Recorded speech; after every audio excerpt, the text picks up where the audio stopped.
Can we talk about my birthday? We can talk about your birthday. I just turned 33 years old. 33 years old. Happy birthday. By the way, this is Matt and Andrew Make a Podcast. I'm Matt. I'm Andrew. Yeah, it is. Okay. Your birthday, 33 years old. Okay. Are you really 33? Yeah. That's not cool, dude. What? You said I'm only 33? Yeah. You don't think I look 27? I thought it was fucking serious. Okay, I got gray stubble and I don't have hair, but look, almost no wrinkles, except on my forehead. Don't look at my forehead. Yeah. I can't see. If we just don't look at all the places where there is, then they're not. Look at this. Dude, you look at my dick, there's some wrinkles. Here's the thing. I can't see if I don't wrinkle my forehead. I'm not even joking. Watch me relax my face. I can't do it. Hold on. Is my forehead relaxed? Yeah. Now look, I'm trying to, my eyes are almost completely closed. I can't open, I have to do this to see.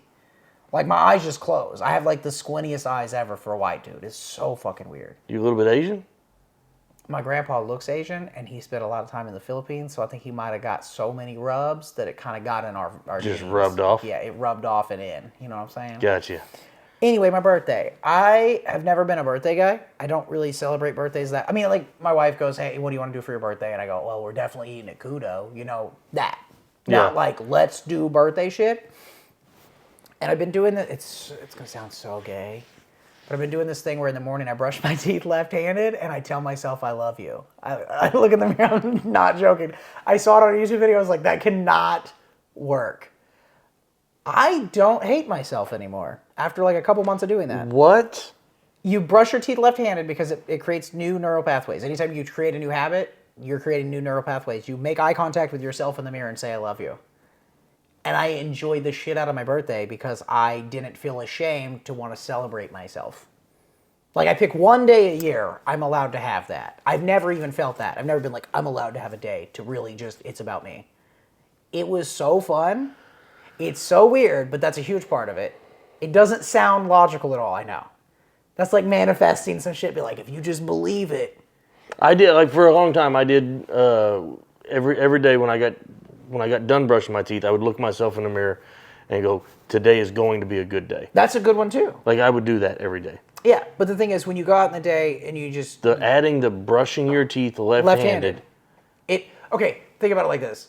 You know how neural pathways work, kind of, right? Yeah. Okay.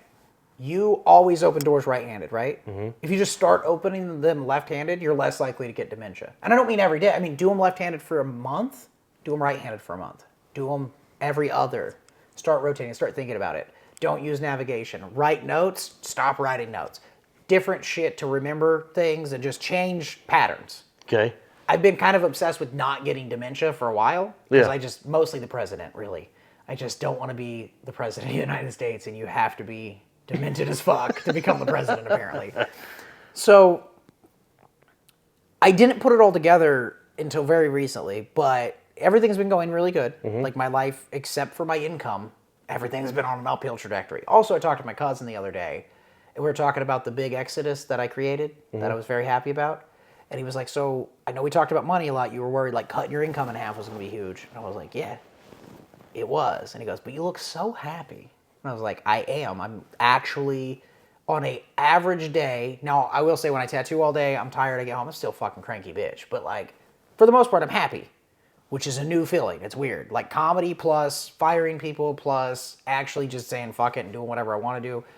And then you add this one little thing. I've never really enjoyed my birthday. I thought about what I want to do on my birthday for a couple days first. I was like, ooh, I want to get tattooed by Mila. She's been talking about how, I mentioned it one time because my two oldest ones tattooed me a long time ago, and then Mila couldn't write her name very well, so I was just kind of waiting until she could write her name good, and she goes, do you ever want to get tattooed by me? And I was like, definitely. As soon as you can write your name really consistently, we'll make some time and we'll go do it.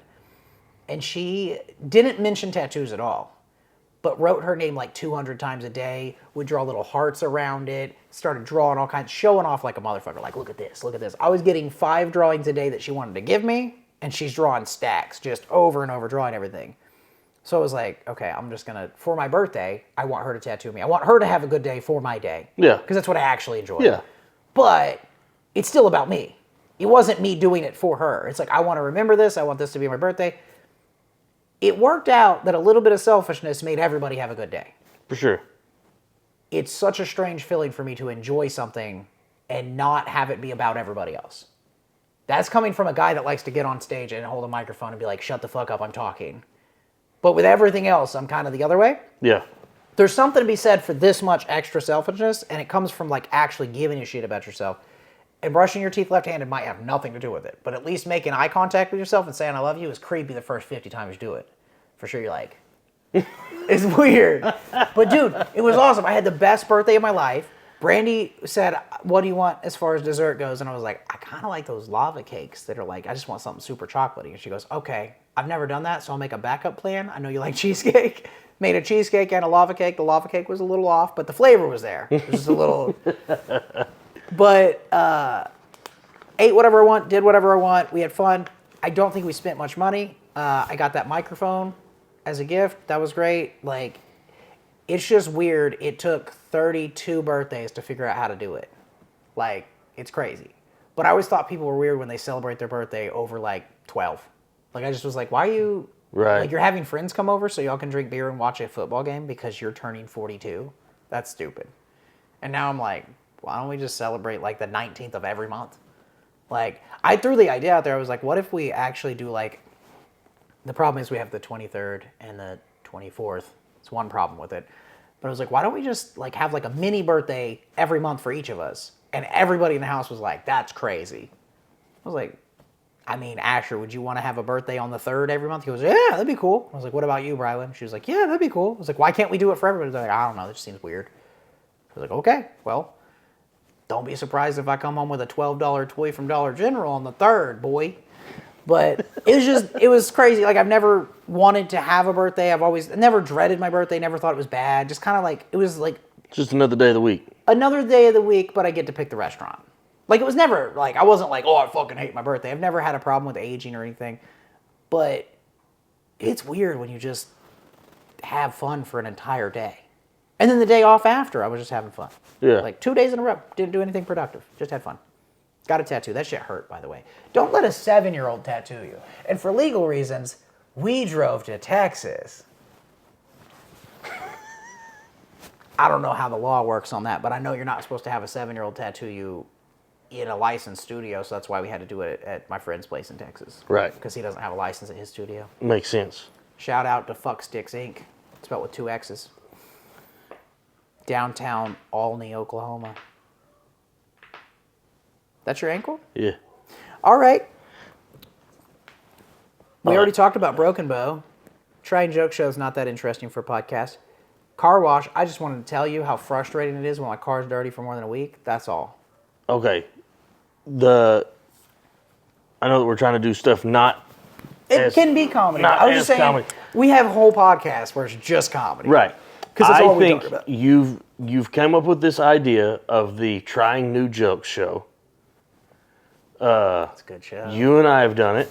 It's a great show. And then now you've got it set up for yourself and other comics, a once a month deal. I do think that that's worth talking about. It's a great idea. It's a lot of fun. Props to you. If people watch the last episode, they know that we discussed you created this place that you can kind of do outside of the norm. Mm-hmm. And that's one of the shows that you created to do here, and it's awesome. Great job. All right, next Thank one. you. Yeah. So, well, since we are kind of talking about it. Okay. Also, if you want to do the math on it, drive to Oklahoma City, do 9 minutes of comedy, come back. I have 3 hours and 9 minutes minimum invested. I'm waiting for an hour, so really I have about 5 hours probably, maybe 6. And I'm getting 9 minutes of comedy. Mm-hmm. Once a month, I can do, what's 9 times 4? 36. That's about how much joke time I get on stage. We do around an hour is the goal, maybe an hour and a half. So during that show, I can get a month's worth of that mic time, and I can still go to Oklahoma City and get an extra 4, but I don't feel like I'm obligated to do it every single week. And it frees up a little bit of time for stuff like waiting 16 hours for this to upload on my slow-ass internet. So there's that, like, when you're saying it's a great idea, I think it's a great idea as a show, for sure. I really like it as a show. Mm-hmm. Like, I think the audience likes it. But after we did it once, I was like, just the math just says this is what I need to do to get better at comedy. Right. Also, I didn't know anybody wanted to see. This sounds so dumb. I literally didn't think anybody was interested in watching me perform stand-up comedy at all until you said that somebody wanted to see me do more than 15 minutes. And I was like, there's probably 4 of them if there's 2 of them. So that's it. Okay. Yeah. So I had other stuff. Homeless harassment. These are things I can tell you about, but I'll just get your opinion on this. Have you ever Cash Apped a homeless person $5?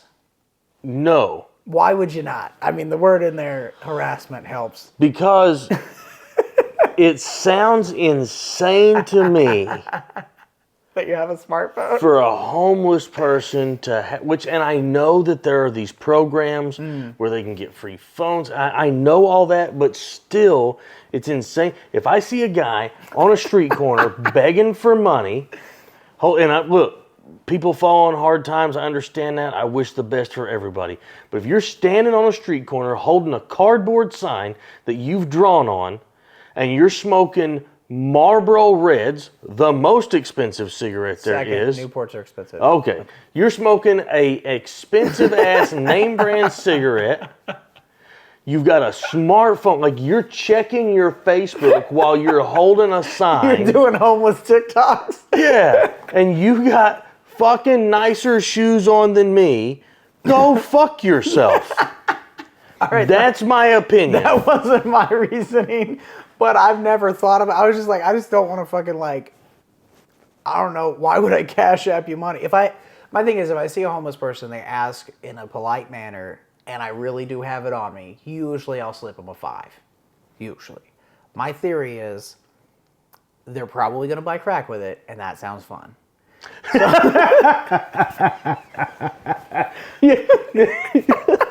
You're the exact opposite. Everybody else is like, I don't want to get money because I'm afraid they're going to buy drugs with it. And like, at least they're having a good time. They're going to have fun. So there's that. I think 2 of me, you could buy a rock. I don't know. I think $10 will get you a hit. So there's that. But this guy outside, it was at the Red Dirt mic. I was leaving Red Dirt. This guy goes, hey, man, you got an extra $10 on you? And I was like, I actually don't. I mean, I might have $1. I don't think I have any cash on me. I'm sorry.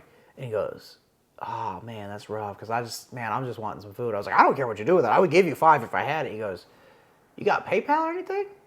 And I was like, actually, I do have Cash App. Do you have Cash App? He goes, yeah, but I don't have the card. I was like, you can figure that shit out later. I'll go ahead and give you, I think it's 10, 5 or 10. I was like, go ahead, what's your Cash App? And he goes, can I type it in for you? I was like, no, I'll type it in. I didn't want to hand him my phone. I typed it in, sent him money. That was like 3 or 4 months ago at least. I get requests. I didn't even know who Giovanni was. I recognized his cash tag because it was like, let me find it. But I recognized his cash tag, but not his actual name. He keeps sending me requests. Like for 5, 10, whatever for food, like over and over. And I decline all of them. It says 5 for food, whatever. But I saw the name, I was like, who's Giovanni? I didn't tattoo. It's 580 Shady Baby. So if anybody wants to send Giovanni some cash, 580 Shady Baby. Why is that a man's cash tag, first off? Like, that just sounds weird. Second, I did not think this through when I gave him money. I didn't think, oh, now he'll know my cash tag so he can just send me requests. I could also block it. It's fine. But I think it's funny, and he just keeps going and going and going.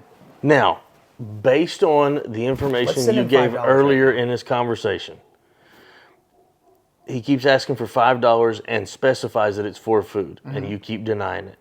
Now, if he was to say, send you a request for 20, but put that it was for crack, because it's funny, I might do that. What was it? Shady Baby? 580 Shady Baby. Hold on. 580 Shady Baby. Okay. Giovanni Gardner. I sent him $1.75. Hold on. You said $1.75? He's been asking for $5. I'm playing a game, okay? I sent him $1.75, and I said, because I have it now. Because I didn't tell him I don't have the money, but one time he hit me so many times in one day, like 5 or 6 times in a day, and I just messaged him back with $1 and said, I don't even have $20 on Cash App right now. He left me alone for like 3 days, and then he sent me a bigger request, like 10 or 15. I was like, I feel like I have a weird relationship with this guy only on transactions. So now I feel like one of these days we need to go look for him. Oh, I can find him. I'm like, you know where he hangs out. Yeah, or I can use Cash App to talk to him, and then I'd have to give him $1 each time. Did he? Okay. Describe this guy. Black. Like homeless? Yeah.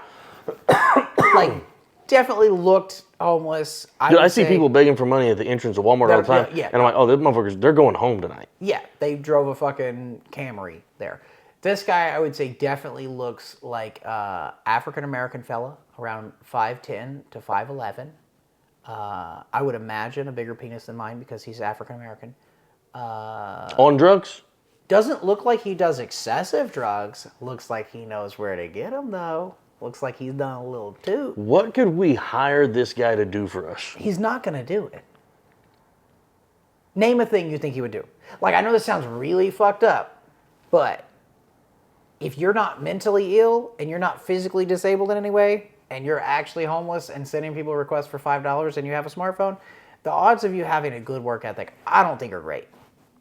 Just putting it out there. Like, I think if he wanted to work, he would have a job.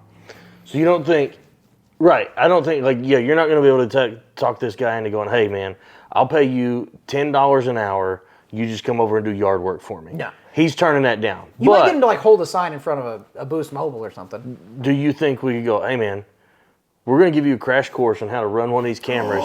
We're going to a comedy show. We just want you to follow us around and record shit. Actually, let me send him another $1. Hold on. 580.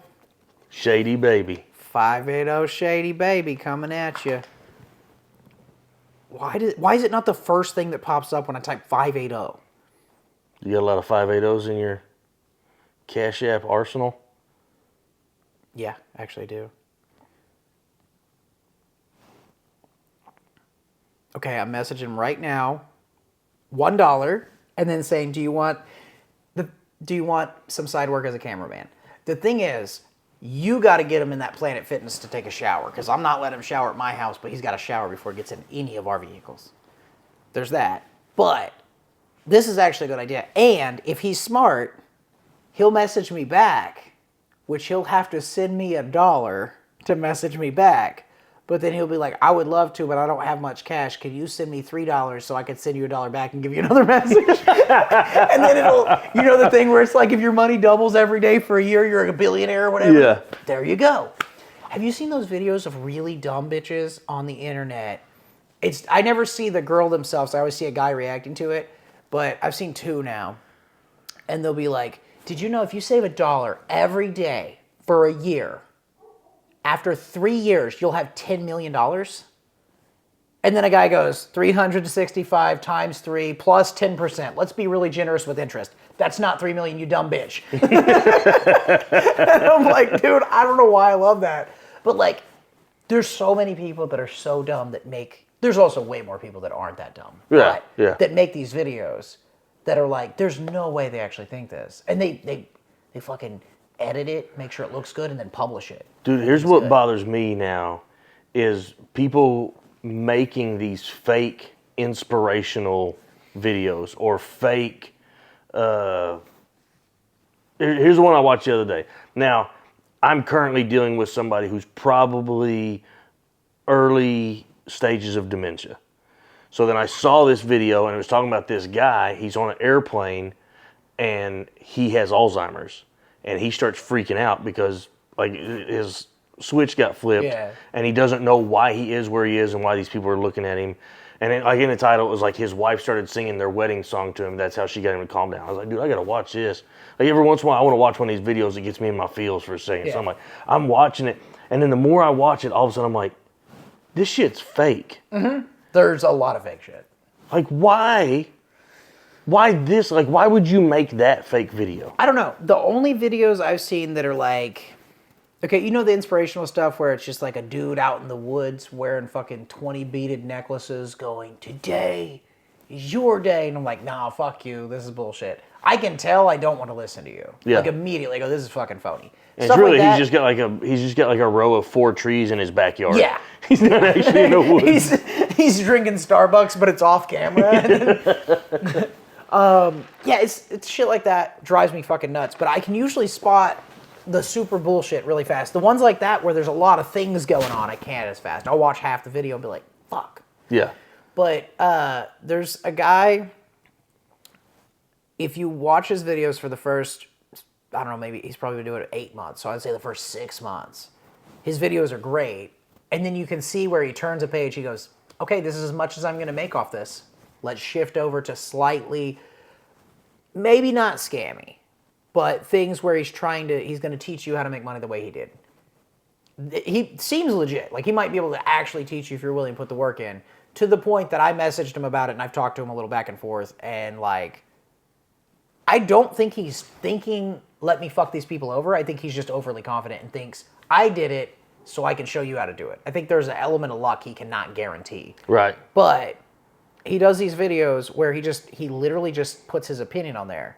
And one thing that he said in one video is like, anytime you actually are 100% honest and authentic, people are going to be receptive of it, even if they disagree with it. Like if it's really what you think, and I think the same is true for comedy. I think if it's really you, even if it's the goofiest shit, I peed in a squirrel, tied it and threw it across the street, people are like, well, I mean, clearly this guy's fucking insane, but it was funny. Yeah. He's completely right, I think, but there's some shit, I mean, he wears a mask. There's some shit I wouldn't want to put on YouTube, that is my opinion. There's some shit I don't even want to talk about with people I know won't judge me, that is my opinion, and I don't want everything out there. Right. Like, there's some topics I just think are just, to me, it's like, my opinion on it is not going to sway your opinion, so my opinion on it doesn't really need to come out. Like, yeah. Like if you ask me, I'll tell you pretty much anything. But there's like, he said something in the same video about people don't want to watch your video if you go, okay, I'm pro-gun, so you automatically know the rest. But the reality is, every comedian I know is not, no comedian I know that's like good at least, fits into that, he's a Republican, he's a Democrat, he's left, he's right, he's this, he's that. It's all like, you can hear Andrew Santino say a bunch of shit, and then it depends on the guest, he'll immediately kind of conform to their thing to make them comfortable. Right. It's not him being fake, it's just part of him. You can see Joe Rogan's very left and right. Tom Segura, very left and right. Like there's a bunch of them that most people lean one way. But what he was saying is, if I know your opinion on abortion, I will know your opinion on guns. And if I know your opinion on guns, I will know your opinion on vaccines. And if I know your opinion on vaccines, whatever. I do think that's true to the general populace. I don't think that's true for comedians, and I don't know why. Like, name a decent comedian, a person you've met, not somebody that's like a celebrity, that you think is full-on Republican or full-on Democrat. Or you can name somebody famous, like Tim Dillon. I can't figure that kid out. I also just called him a kid. He's like 48. Yeah. He's fat, too. He is. And he's gay. And every time when the people said I was having relations with him, that's not true. Yeah. Yeah. But I can understand where they got that. Yeah, I am his type. I'm adorable. Yeah. Yeah, thank you. I don't know. I think you're right, but I think it's people, general people, or regular people who normies. Yeah, these damn normies. If they are 100% Democrat or 100% Republican, that's because that's the only way they even attempt to view things. Right. They only view it through this scope, whereas comedians are trying to, we're trying to look at every little thing from every angle because we're looking for the funny. Well, in doing that, you're also just seeing the other angles. You're seeing the other side. So we're zoomed out, basically. We're zoomed out and then zooming in on details. They're zoomed in on a channel. Right. Okay, that makes sense. Whatever their grandpa told them to believe. Well, I just automatically, when he said guns and when he said abortion, I was like, I bet he couldn't guess either of those based on one other thing with me. Yeah. I bet that would be really hard for most people. I bet most people, if they hit 3 hot topics like that with me, they will get one wrong. And I don't think I'm a confused person or a complicated person. I just think I look at issues and I go, this is how I feel. Yeah. I'm not going to say I think we should have stricter or less strict laws on any of those things. Because I'm not a fucking lawmaker. I would say what I think would make sense. I'll throw it out there and like, I think it's too late to make guns go away. I think that's the same as like trying to get rid of all bacteria or all viruses or all germs. You know what happens when you get rid of most of them, your body can't handle some of them. Right. You have bad guys with guns, you need good guys with guns. It's the same argument everybody's had for 20 years, but you're not getting rid of guns in America. Other countries, it's not as hard. Yeah, Here, they're not going away. Yeah, other countries have done it. So, like, the logic behind it has nothing to do with the fact that I enjoy shooting them and that I enjoy owning them.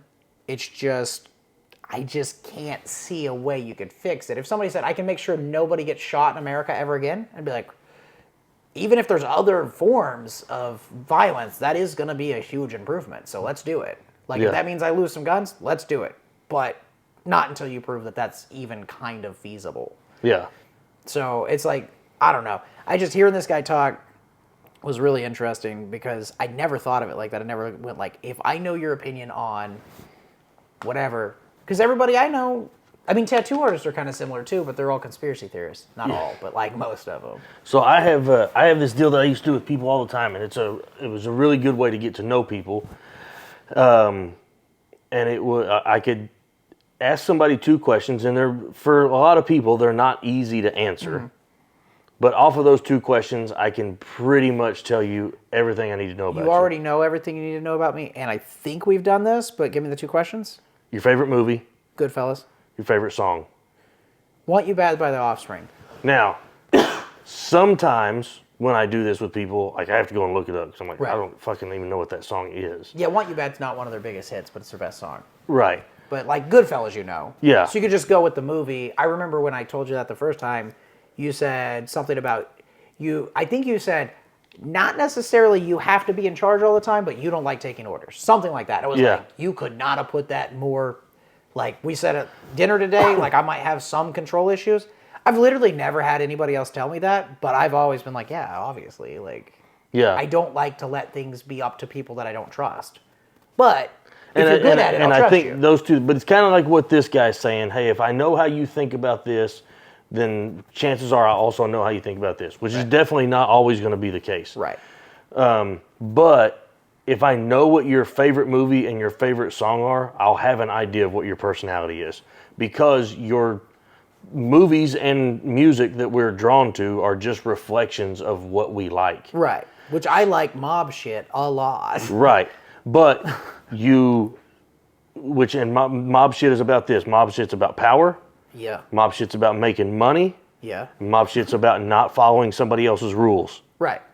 That's Andrew Patterson's personality. Yeah. No, that's real. Like and the thing is, I'm not like, I've always had a drive to make money, but I've never been like, a lot of people do think I'm obsessed with money, but then like, okay, you know exactly how I live. I like what I can do with, I need this much money to go do this fun thing. Right. And I think of money as a tool. I'm not like, let me see how much I can get. I do like a cushion. I like to have enough that I'm not worried. Right. But I realized a few years ago, and I'm not going to say the number on here, but every time my safe has a certain amount or my savings account has a certain amount in it, I automatically go, I guess we got to fucking go do something with it.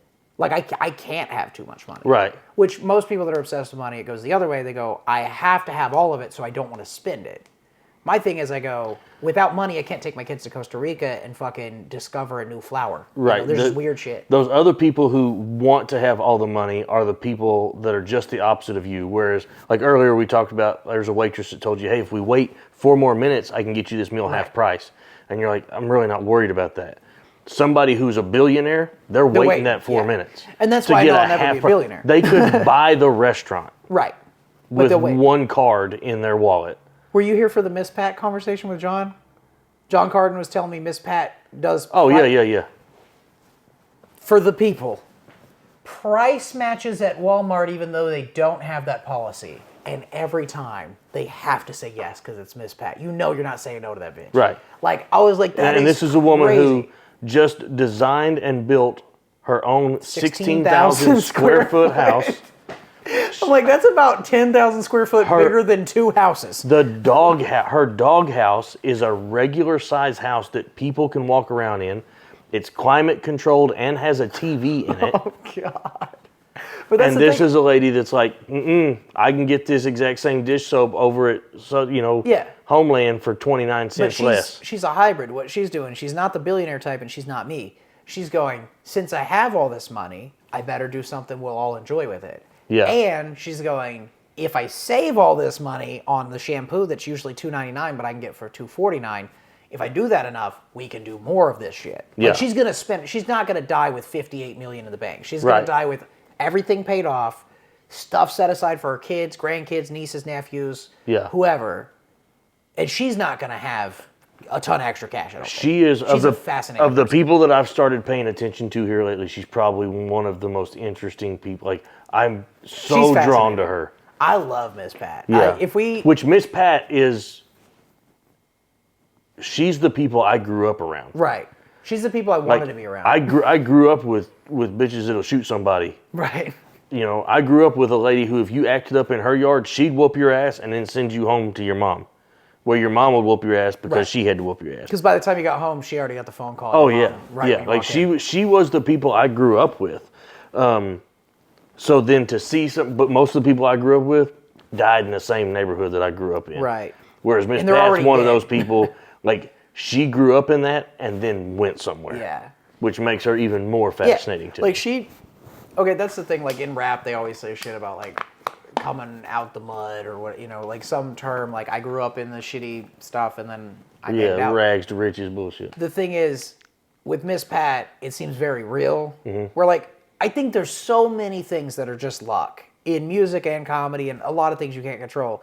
I think Miss Pat did all the right things she can control and didn't have as much luck as most people for a very long time and persisted and then had all the luck. Yeah. Like I think, and it sounds really like hippie-ish or whatever, but I think the universe rewards you when you persist past the point everybody else would give up. I think at some point, whatever fucking gives it to you, gives it all to you. Yeah. Like she's deserving of it. She's earned all that shit. Right. Where most people, Which that goes to conversations I've had with people a bunch too, and stuff that I've watched other people when they're talking about it. Is no matter what you're doing, if you're chasing a dream, dude, it's gonna get hard. Right. It's gonna get hard, and 9 times out of 10, people will quit.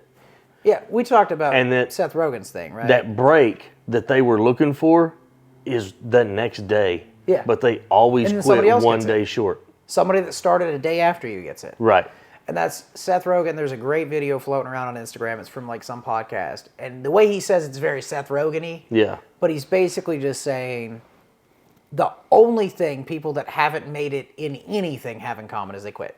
He's like, he used an example of a guy that's on like Lord of the Rings or something that was like 65 when he hit it big. And he'd been an actor his whole life.